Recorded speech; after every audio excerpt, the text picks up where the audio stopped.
Hello बच्चों, कैसे हैं आप लोग। आशा है कि आप लोग अच्छे से होंगे, अच्छे से पढ़ाई कर रहे होंगे। प्यारे बच्चों, कुछ दिनों से मैं वीडियो नहीं बना रहा था क्योंकि जो मेरा माइक था वो ख़राब हो गया था, तो इसीलिए हम वीडियो नहीं बना रहे थे। लेकिन तो अब मैंने एक छोटा सा एक माइक खरीदा है, ठीक है। अब उसी माइक से है ना वीडियो हम बना रहे हैं, है ना, ताकि आप लोग का जो पढ़ाई है वो लगातार होते रहें, कंटिन्यू होते रहें, ठीक है, इसीलिए। तो लमसम 10 दिन से वीडियो नहीं बन रहा था, ठीक है। तो हम लोग पढ़ रहे थे प्यारे बच्चों, क्लास 12 का हम लोग फिजिक्स आपको पढ़ा रहे थे, और उसमें हम लोग क्लास 12 का most important chapter ray optics के बारे में हम लोग पढ़ रहे थे।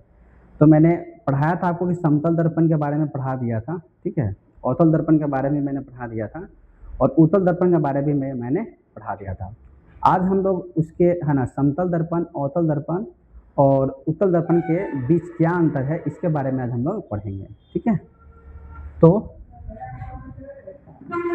बच्चों, आज हम लोग पढ़ेंगे, आज हम लोग तीनों के बीच जो अंतर है ना उसके बारे में पढ़ेंगे, ठीक है। यानी हम लोग पढ़ेंगे समतल दर्पण, ठीक है। हम लोग आज पढ़ेंगे तीनों के बीच में क्या अंतर है, यानी समतल दर्पण, यानी हम लोग पढ़ेंगे समतल दर्पण, समतल दर्पण, अवतल दर्पण, अवतल दर्पण तथा उत्तल दर्पण के बीच क्या अंतर है, तथा उत्तल दर्पण के बीच अंतर, ठीक है। बच्चों, आज हम लोग पढ़ेंगे समतल दर्पण, अवतल दर्पण और उत्तल दर्पण के बीच क्या अंतर है, यानी difference among plane mirror, plane mirror, comma concave mirror and convex mirror, ठीक है। तो बच्चों, हम लोग पढ़ेंगे समतल दर्पण, अवतल दर्पण और उत्तल दर्पण के बीच में क्या अंतर है। तो एक तरफ हम लोग लिख लेते हैं,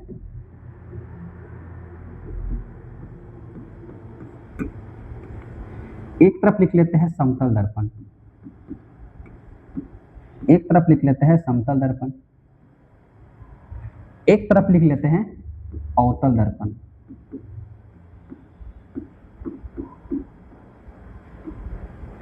और एक तरफ लिख लेते हैं उत्तल दर्पण, ठीक है। इसको बोलते हैं प्लेन मिरर, इसको बोलते हैं इंग्लिश में कनकेव मिरर, इसको बोलते हैं कन्वेक्स मिरर, ठीक है। तो बच्चों, समतल दर्पण, अवतल दर्पण और उत्तल दर्पण के बीच में क्या अंतर है, तो पहला आप अंतर ये याद रखेंगे, पहला आप अंतर ये याद रखेंगे कि समतल दर्पण का परावर्तक सतह जो होता है ना, ये प्लेन होता है ना। तो पहला अंतर लिखेंगे समतल दर्पण, जिसे शॉर्टकट में लिख देते हैं, इसका इसका परावर्तक सतह, इसका परावर्तक सतह, इसका परावर्तक सतह समतल होता है, इसका परावर्तक सतह समतल होता है। यानी पहला अंतर याद रखेंगे, इसका परावर्तक सतह क्या होता है, समतल, यानी it's reflecting surface, it's reflecting surface is plane.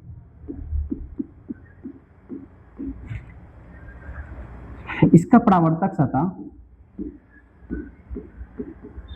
इसका परावर्तक सतह, इसका परावर्तक सतह धंसा हुआ होता है, धंसा हुआ होता है, ठीक है। यानी it's reflecting surface, it's reflecting surface is curved inward, ठीक है। इसका परावर्तक सतह धंसा हुआ होता है और इसका परावर्तक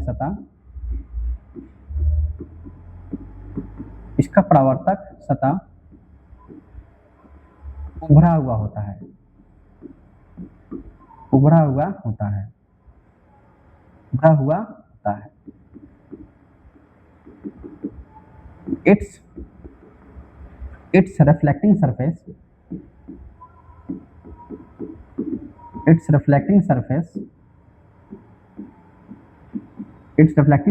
is curved outward। ठीक है। तो पहला अंतर हमें क्या जाना, पहला अंतर जाना इसका समतल दर्पण का परावर्तक सतह क्या होता है, समतल होता है, इसका परावर्तक सतह धंसा हुआ होता है, इसका परावर्तक सतह उभरा हुआ होता है। चित्र का बात करें बच्चों, ये है आपका समतल दर्पण और ये है आपका अवतल दर्पण और ये है आपका उत्तल दर्पण। ठीक है। यानी इसमें बाहर, अवतल दर्पण में है ना बाहर से पेंट किया जाता है या पॉलिश किया जाता है, उत्तल दर्पण में है ना इसको कहा है देखिए अंदर से पॉलिश किया जाता है या पेंट किया जाता है।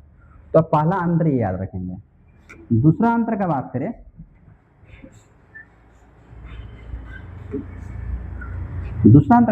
तो याद रखेंगे कि समतल दर्पण का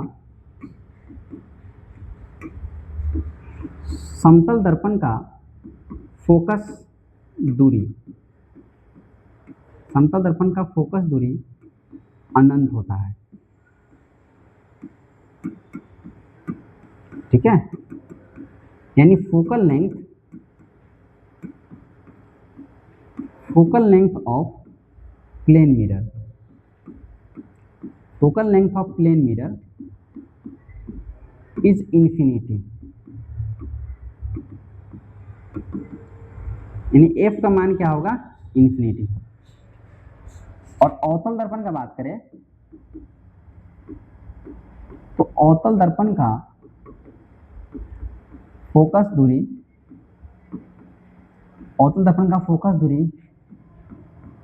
ऋणात्मक होता है।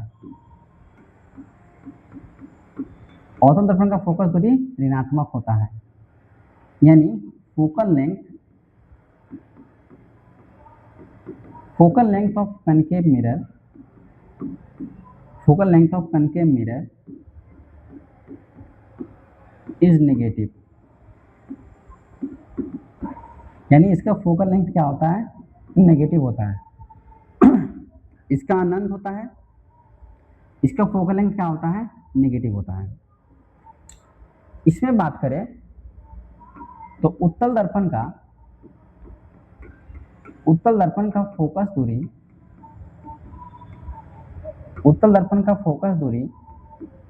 धनात्मक होता है।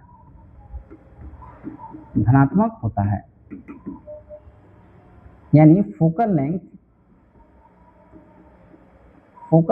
Of convex mirror is positive. Focal length of convex mirror is positive यानी f इक्वल टू पॉजिटिव। तो हमने आपको दो अंतर बताया। दूसरा अंतर मैंने बताया कि समतल दर्पण का जो फोकस दूरी होता है ना बच्चों, याद रखेंगे अनंत होता है। अवतल दर्पण का फोकस दूरी ऋणात्मक होता है और उत्तल दर्पण का फोकस दूरी धनात्मक होता है। तीसरा अंतर क्या है, तो तीसरा अंतर याद रखेंगे कि समतल दर्पण जो है ना, याद रखेंगे समतल दर्पण केवल सीधा प्रतिबिंब बनाता है लेकिन पार्श्व रूप से उल्टा प्रतिबिंब बनाता है। पार्श्व रूप से उल्टा प्रतिबिंब का मतलब होता है कि अगर आप दर्पण में यानी समतल दर्पण में आप अपने दाहिना हाथ को है ना, यानी दाहिना हाथ से हाई करेंगे तो प्रतिबिंब में है ना, प्रतिबिंब आपका बायां हाथ से क्या करेगा, हाई करेगा। ठीक है। तो यहाँ पे लिखेंगे समतल दर्पण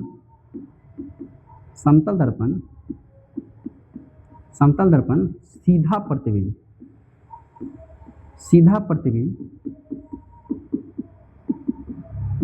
ना, समतल दर्पण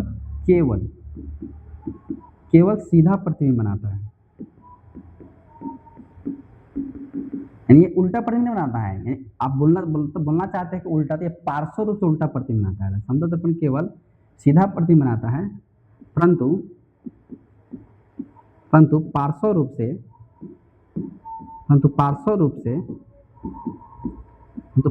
से उल्टा प्रतिबिंब बनाता है। पार्श्व रूप से उल्टा प्रतिबिंब बनाता है। यानी समतल दर्पण जो है ना सीधा प्रतिबिंब बनाता है, याद रखेंगे, और लेकिन ये पार्श्व रूप से क्या होता है, उल्टा प्रतिबिंब बनाता है। अवतल दर्पण का बात करें तो अवतल दर्पण जो है ना ये उल्टा प्रतिबिंब बनाता है और सीधा प्रतिबिंब दोनों बनाता है। देखिए अवतल दर्पण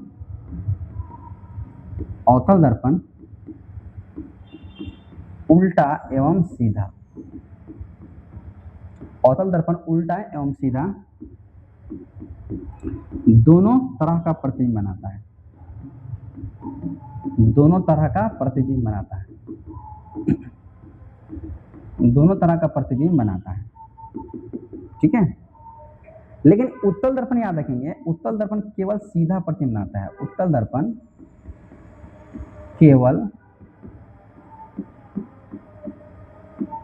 केवल सीधा प्रतिबिंब बनाता है,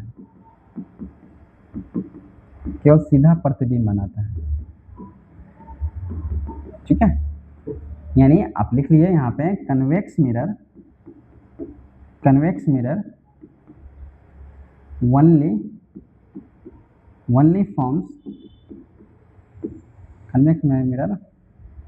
only forms erect image।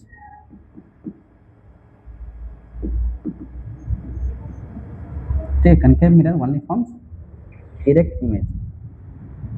concave mirror forms both inverted and erect image।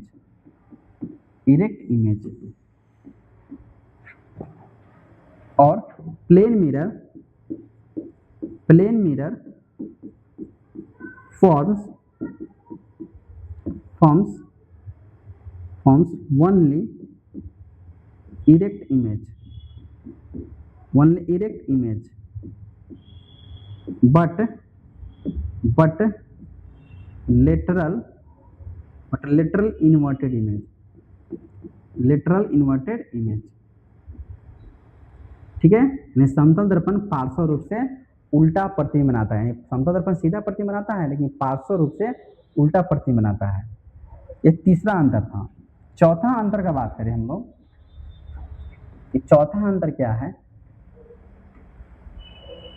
तो चौथा अंतर याद रखेंगे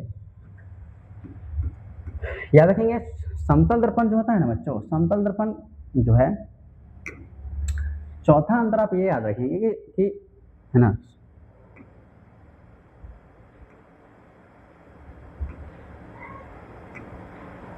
चौथा अंतर याद रखेंगे कि समतल दर्पण जो है ना केवल आभासी प्रतिबिंब बनाता है, यह वास्तविक प्रतिबिंब नहीं बनाता है। ठीक है, तो आप लिखें समतल दर्पण, चौथा अंतर क्या है, चौथा अंतर लिखेंगे कि समतल दर्पण केवल आभासी प्रतिबिंब बनाता है, केवल आभासी प्रतिबिंब बनाता है।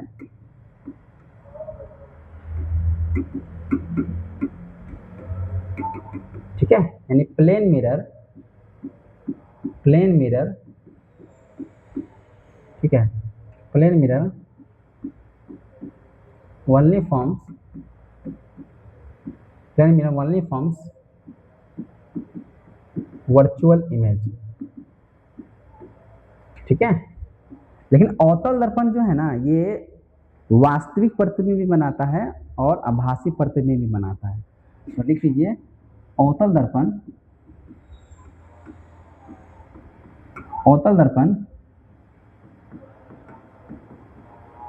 वास्तविक प्रतिबिंब तथा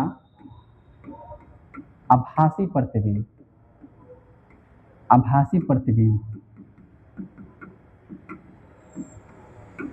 दोनों बनाता है। ठीक है, यानी concave mirror forms both real image and virtual image, ठीक है। लेकिन याद रखेंगे उत्तल दर्पण जो है ना, ये केवल आभासी प्रतिबिंब बनाता है, यानी उत्तल दर्पण का औकात नहीं है वास्तविक प्रतिबिंब बनाने का। तो देखिए, उत्तल दर्पण केवल वास्तविक प्रतिबिंब बनाता है, केवल वास्तविक प्रतिबिंब बनाता है, यानी convex mirror sorry my mistake, वास्तविक थोड़ी बनाता है, ये आभासी प्रतिबिंब बनाता है। उत्तल दर्पण केवल आभासी प्रतिबिंब बनाता है, ठीक है। उत्तल दर्पण केवल आभासी प्रतिबिंब बनाता है, यानी convex mirror only forms virtual image, ठीक है। Convex mirror only forms virtual image. पांचवा अंतर की बात करें तो बच्चों याद रखेंगे, समतल दर्पण जो होता है ना, ये वस्तु के समान आकार का प्रतिबिंब बनाता है, और अवतल दर्पण जो है ना, ये वस्तु से छोटा, वस्तु से बड़ा, वस्तु के समान आकार का, यानी ये तीनों प्रतिबिंब बनाता है, बड़ा प्रतिबिंब, छोटा प्रतिबिंब, समान आकार का प्रतिबिंब। और उत्तल दर्पण जो है ना, ये केवल छोटा प्रतिबिंब बनाता है। उत्तल दर्पण का औकात नहीं है बड़ा प्रतिबिंब बनाने का, और समतल दर्पण का भी औकात नहीं है छोटा प्रतिबिंब चाहे बड़ा प्रतिबिंब बनाने का। ये जब भी बनाएगा तो समान आकार का प्रतिबिंब बनाएगा। लिखिए, समतल दर्पण वस्तु के समान समतल दर्पण वस्तु के समान आकार का प्रतिबिंब बनाता है, समतल दर्पण वस्तु के समान आकार का प्रतिबिंब बनाता है।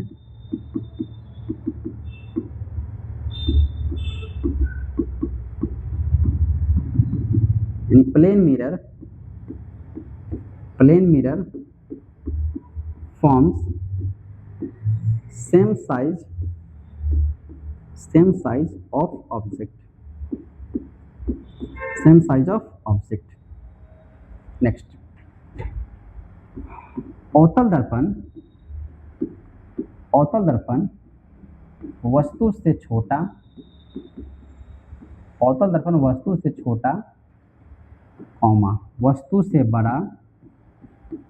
वस्तु से बड़ा तथा वस्तु के बराबर आकार का प्रतिबिंब बनाता है,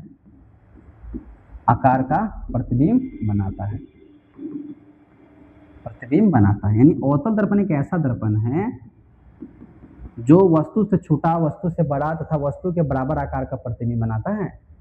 यानी concave mirror forms diminished image, enlarged image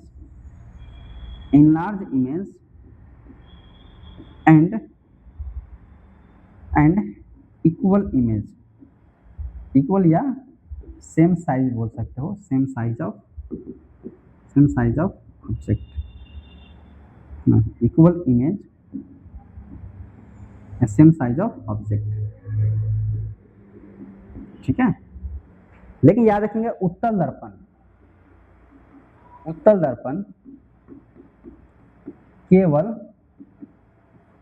केवल छोटा प्रतिबिंब बनाता है, केवल छोटा प्रतिबिंब।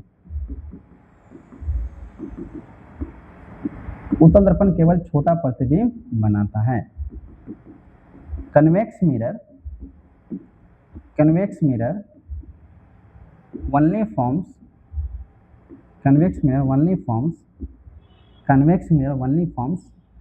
diminished डिमिनिश्ड को हम लोग स्मॉलर भी बोलते हैं, स्मॉलर इमेज। ठीक है, तो ये पांचवा अंतर था तीनों के बीच में। अब हम छठा अंतर का बात करें तो छठा अंतर याद रखेंगे कि समतल दर्पण का आवर्धन जो होता है ना, आवर्धन धनात्मक होता है। लिखिए, समतल दर्पण का आवर्धन धनात्मक होता है। समतल दर्पण का आवर्धन धनात्मक होता है, यानी magnification of plane mirror, magnification of plane mirror is positive.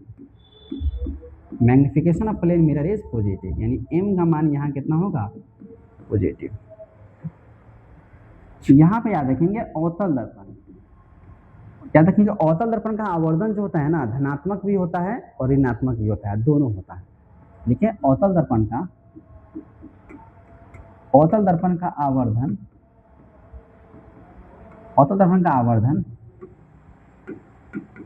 धनात्मक तथा ऋणात्मक दोनों होता है,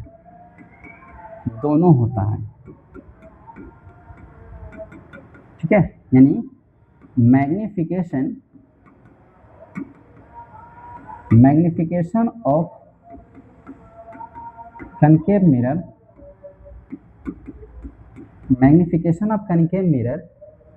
is both positive and negative,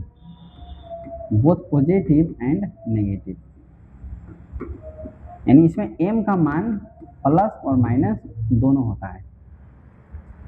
और उत्तल दर्पण का बात करें तो उत्तल दर्पण का आवर्धन केवल धनात्मक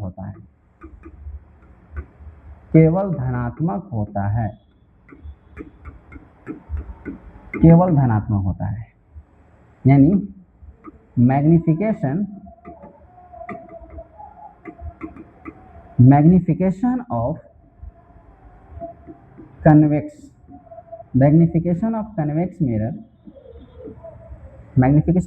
mirror is only positive। m का मान इसमें क्या होता है, पॉजिटिव होता है। तो छठा अंतर भी आपको समझ में आया होगा कि समतल दर्पण, अवतल दर्पण तथा उत्तल दर्पण का आवर्धन क्या होता है। तो याद रखेंगे, समतल दर्पण, अवतल दर्पण, उत्तल दर्पण, तीनों का आवर्धन मैंने यहाँ पे आपको डिस्कस कर चुके हैं। ठीक है, अब आता है सातवां। अगर आवर्धन का बात करें तो याद रखेंगे, समतल दर्पण का आवर्धन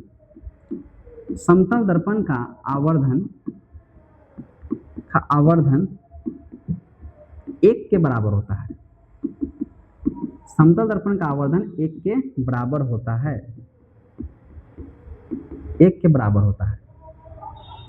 यानी m का मान इसमें क्या होगा, यानी इस बात को इंग्लिश में लिख देते हैं, मैग्निफिकेशन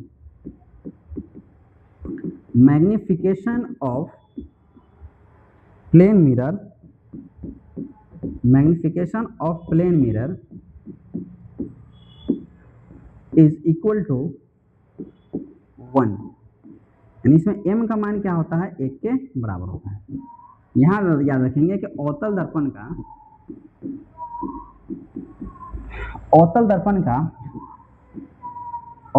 का आवर्धन एक से छोटा, एक से बड़ा तथा एक के बराबर होता है, यानी magnification of concave mirror is less than 1,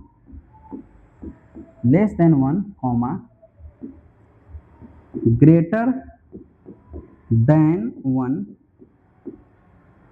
and equal to 1। यानी इसमें याद रखेंगे बच्चों कि m का मान इसमें क्या होता है, 1 से m का मान जो होता है ना बच्चों, ये 1 से छोटा भी होता है, 1 के बराबर भी होता है और 1 से बड़ा भी होता है। ठीक है, अब तीनों याद रखेंगे। अवतल दर्पण का आवर्धन जो होता है 1 से छोटा, 1 से बड़ा और 1 के बराबर होता है। और इसमें याद रखिएगा कि उत्तल दर्पण का आवर्धन, उत्तल दर्पण का आवर्धन हमेशा, उत्तल दर्पण का आवर्धन हमेशा 1 से छोटा होता है, 1 से छोटा होता है। यानी मैग्निफिकेशन ऑफ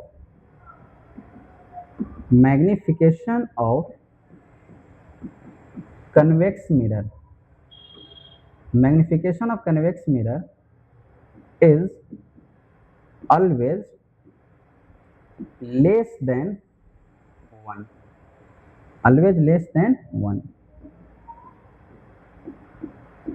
यानी m लेस देन 1।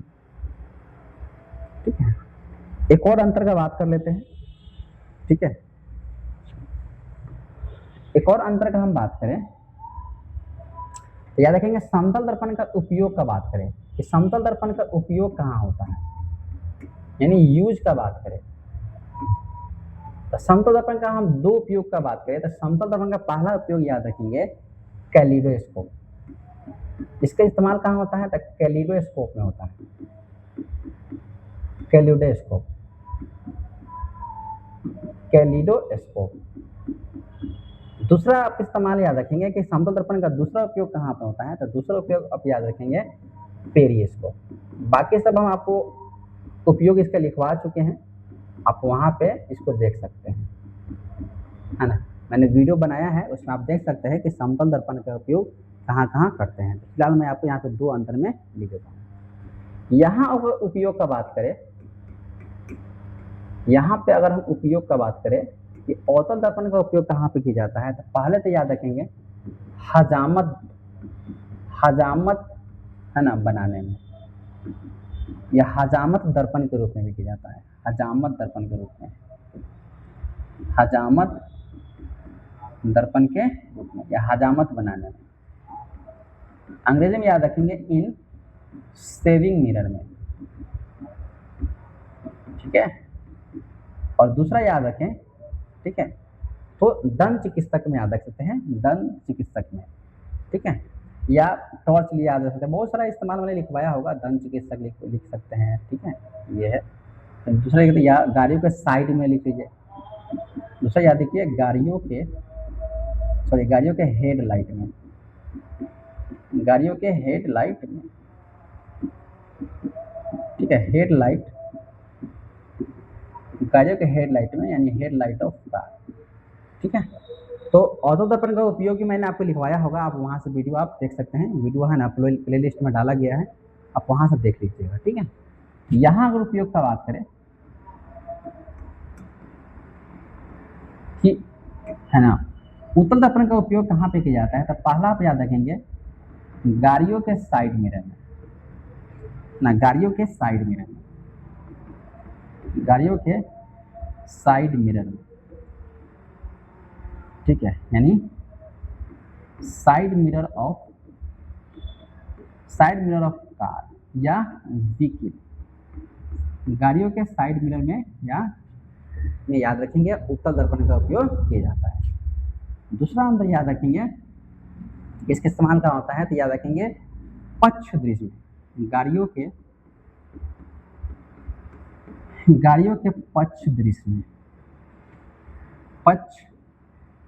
गाड़ियों के पक्ष दृश्य में यानी इन rear view mirror of car. या व्हीकल। ठीक है, पक्ष दृश्य कैसे कहते हैं? गाड़ियों का पक्ष दृश्य मतलब हो गया जहाँ पे देखेंगे बस हो गया, चाहे है ना कार हो गया, है ना, उसमें आप देखिएगा जहाँ पे ड्राइवर गाड़ी को चलाती है ना, तो वहाँ पे एक छोटा-सा, है ना, एक दर्पण लगा रहता है ड्राइवर के सामने। तो उसका इस्तेमाल किया जाता है, ड्राइवर उसका इस्तेमाल जो करता है ना, गाड़ी में जो भी है ना यात्री बैठा हुआ है, तो उसके क्या कर रहा है ना, उसके क्रियाकलाप को देखने के लिए इसका इस्तेमाल करता है। ठीक है? तो मैंने आपको 8 अंतर बताया है। बच्चों मैंने आपको कितना अंतर पढ़ाया है? है ना 8 अंतर। कि समतल दर्पण और अवतल दर्पण और उत्तल दर्पण में क्या अंतर है? तो पहला अंतर आप याद रखेंगे कि समतल दर्पण का परावर्तक सतह क्या होता है? प्लेन होता है, एकदम समतल होता है। ठीक है? इसका यानी समतल दर्पण का परावर्तक सतह समतल होगा। इसका परावर्तक सतह क्या होता है? धँसा हुआ होता है। और याद रखना इसको बाहर से पेंट किया जाता है, यानी इसको जो पॉलिश किया जाता है ना, बाहर से पॉलिश किया जाता है। और उत्तल दर्पण का परावर्तक सतह क्या होता है? उभरा हुआ चाहे उठा हुआ होता है। और इसमें जब पॉलिश किया जाता है ना, ये अंदर वाला भाग को क्या किया जाता है? पॉलिश किया जाता है। ठीक है? ये इसका क्या कहलाएगा? परावर्तक सतह। यहाँ वाला ये वाला क्या कहलाएगा? परावर्तक सतह। ये इसका परावर्तक सतह है। ठीक है? दूसरा अंतर का बात करें तो याद रखेंगे समतल दर्पण का फोकस दूरी अनंत होता है, लेकिन अवतल दर्पण का फोकस दूरी नेगेटिव होता है और उत्तल दर्पण का फोकस दूरी धनात्मक होता है। तीसरा याद रखेंगे तो समतल दर्पण केवल याद रखिएगा सीधा प्रतिबिंब बनाएगा, लेकिन ये पार्श्व रूप से उल्टा प्रतिबिंब भी बनाता है। और अगर अवतल दर्पण के बारे में बात करें तो अवतल दर्पण उल्टा प्रतिबिंब और सीधा प्रतिबिंब दोनों तरह का प्रतिबिंब बनाता है। और उत्तल दर्पण जो है ना बात करें तो अवतल दर्पण जो है ना हमेशा बात करें हमेशा, तो ये हमेशा जब भी प्रतिबिंब बनाएगा तो सीधा प्रतिबिंब बनाएगा। उत्तल दर्पण का औकात नहीं है ना उल्टा प्रतिबिंब बनाने का। ठीक है? तीसरा बात करें हम तो समतल दर्पण जो है ना याद रखेंगे केवल आभासी प्रतिबिंब बनाता है, ये कभी भी वास्तविक प्रतिबिंब नहीं बनाता है। अवतल दर्पण की बात करें तो अवतल दर्पण वास्तविक प्रतिबिंब और आभासी प्रतिबिंब दोनों तरह का प्रतिबिंब बनाता है। उत्तल दर्पण जो है ना हमेशा हमेशा आभासी प्रतिबिंब ही बनाएगा, ये कभी भी वास्तविक प्रतिबिंब नहीं बनाता है। ठीक है? नेक्स्ट बात करें पांचवा अंतर की, तो याद रखेंगे समतल दर्पण जो है ना हमेशा वस्तु के समान आकार का या वस्तु के बराबर आकार का, वस्तु का जितना हाइट होगा उतना ही हाइट का प्रतिबिंब बनाता है कौन? समतल दर्पण। और अगर अवतल दर्पण का बात करें तो अवतल दर्पण जो है ना वस्तु से छोटा प्रतिबिंब भी बनाता है, वस्तु से बड़ा प्रतिबिंब भी बनाता है, वस्तु के बराबर आकार का प्रतिबिंब भी बनाता है। उत्तल दर्पण की बात करें तो उत्तल दर्पण जो है ना ये केवल छोटा प्रतिबिंब बनाता है, ये जब भी बनाएगा तो छोटा ही प्रतिबिंब बनाता है। ठीक है? चौथा बात करें तो अवतल दर्पण का आवर्धन जो होता है ना हमेशा धनात्मक होगा, लेकिन समतल दर्पण का है ना समतल दर्पण का आवर्धन हमेशा क्या होता है? धनात्मक होता है, लेकिन अवतल दर्पण का आवर्धन जो होता है धनात्मक और ऋणात्मक दोनों होता है। उत्तल दर्पण की बात करें तो उत्तल दर्पण का आवर्धन जो होता है ना केवल धनात्मक होगा, कभी भी इसका आवर्धन नेगेटिव नहीं होता है। नेक्स्ट बात करें तो समतल दर्पण का आवर्धन जो होता है ना हमेशा 1 के बराबर होता है, लेकिन अवतल दर्पण का आवर्धन 1 से बड़ा, 1 के बराबर और 1 से छोटा होता है। उत्तल दर्पण का आवर्धन जो होता है यह हमेशा 1 से छोटा होता है। और उपयोग का बात करें तो उपयोग को बताइए तो समतल दर्पण का अगर हम 2 उपयोग का बात करें तो समतल दर्पण का पहला उपयोग होता है कैलिडोस्कोप में और दूसरा इस्तेमाल होता है पेरिस्कोप में, और भी बहुत सारा इस्तेमाल होता है वहाँ पे। ठीक है? दूसरा बात करें कि अवतल दर्पण का उपयोग कहाँ करते हैं तो इसका उपयोग करते हैं हजामत बनाने में, दूसरा गाड़ियों के हेडलाइट में। ठीक है? और याद रखना दंत चिकित्सक हो गया उसमें करते हैं, है ना। ईएनटी कहा जाता है ईयर नोज और थ्रोट, यानी कान, है ना, कान हो गया, नाक हो गया और गला में अगर कोई है ना प्रॉब्लम है, कोई समस्या है जैसे घाव हो गया तो उसके उस चीज़ को इलाज में भी है ना डॉक्टर जो है अवतल दर्पण का ही इस्तेमाल करता है। उत्तल दर्पण का उपयोग का बात है तो उत्तल दर्पण का उपयोग किया जाता है गाड़ियों के साइड मिरर में, है ना, यानी जो गाड़ी बाइक आप चलाते होंगे तो साइड में देखिएगा 2 आपको दर्पण होगा। वो कौन सा दर्पण होता है? जो होता है आपका, है ना, उत्तल दर्पण होता है। ठीक है? दूसरा याद रखेंगे गाड़ियों के पक्ष दृश्य में, यानी ड्राइवर जो होता है ना, अगर ड्राइवर अपने सामने एक दर्पण लगाता है, ठीक है, वो दर्पण कौन सा होता है? उसको बोलते हैं पक्ष दृश्य, या अंग्रेजी बोलते हैं उसको रियर व्यू मिरर। तो रियर व्यू मिरर में कौन सा दर्पण होता है? तो उत्तल दर्पण होता है। ठीक है? एक ऑब्जेक्टिव में सवाल पूछता है कि मान लीजिए अगर हमको ताजमहल को देखना है, ताजमहल को पूरा, है ना, पूरा देखना है तो हमको कौन सा दर्पण का इस्तेमाल करना पड़ेगा?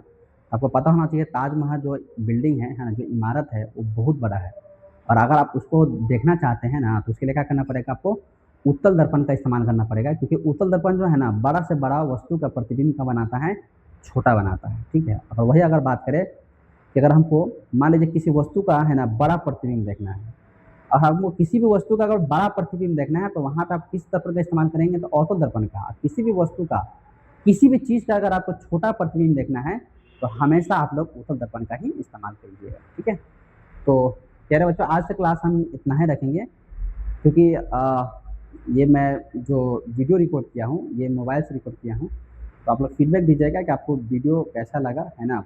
और साउंड का क्या क्वालिटी है ना? तो आप इस बारे में फीडबैक दीजिएगा, ठीक है? Okay, thank you.